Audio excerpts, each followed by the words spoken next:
পশ্চিমবঙ্গ বিধানসভা নির্বাচনকে সামনে রেখে ভোট প্রস্তুতিতে আরও জোর দিচ্ছে নির্বাচন কমিশন।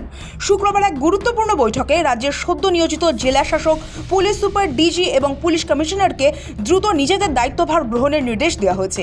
নির্বাচন কমিশনের তরফে স্পষ্ট করে জানানো হয়েছে, যাদের সম্প্রতি বদলি করা হয়েছে তাদের অবিলম্বে সংশ্লিষ্ট জেলায় গিয়ে দায়িত্ব বুঝে নিতে হবে। শুধু প্রশাসনিক দায়িত্ব নয়, ডিএম বা এসপিদের বাংলো এবং সংশ্লিষ্ট লজিস্টিক ব্যবস্থাও দ্রুত নিজেদের নিয়ন্ত্রণের নির্দেশ দেওয়া হয়েছে। সূত্র বলছে, অনেক ক্ষেত্রেই দেখা যায় বিদায়ী আধিকারিকরা বাংলো ছাড়তে দেরি করেন বা প্রয়োজনীয় লজিস্টিক যথাযথভাবে হস্তান্তর করেন না। কখনো কখনো এই প্রক্রিয়ায় ইচ্ছাকৃত বিলম্বের অভিযোগও ওঠে।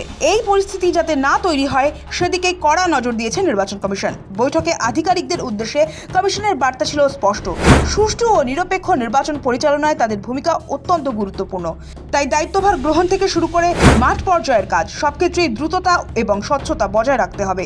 নির্বাচন কমিশন জানিয়েছে, নতুন করে বদলি হওয়া ডিএম এবং এসপিরা যাতে নির্বিঘ্নে কাজ শুরু করতে পারে তার জন্য সংশ্লিষ্ট বাংলোগুলি দ্রুত খালি করতে হবে। পাশাপাশি প্রশাসনিক বৈঠক, সমন্বয় এবং অন্যান্য সরকারি কাজের জন্য প্রয়োজনীয় সমস্ত পরিকাঠামো প্রস্তুত রাখতে বলা হয়েছে। এছাড়াও আসন্ন নির্বাচনকে সামনে রেখে 6টি মূল লক্ষ্য স্থির করেছে নির্বাচন কমিশন। বৈঠকে উপস্থিত আধিকারিকদের জানানো হয়েছে, এই লক্ষ্যগুলি হবে তাদের কাজের মূল ভিত্তি।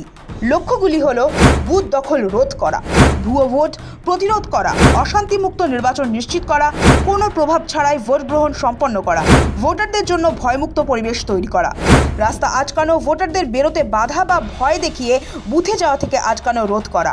সব মিলিয়ে ভোটের আগে রাজ্যের আইন শৃঙ্খলা আরও সক্রিয় ও নিরপেক্ষ করতে চাইছে নির্বাচন কমিশন। আর তা করতে কমিশনের এই নির্দেশ যথেষ্ট তাৎপর্যপূর্ণ। ব্যুরো রিপোর্ট, সময়, কলকাতা।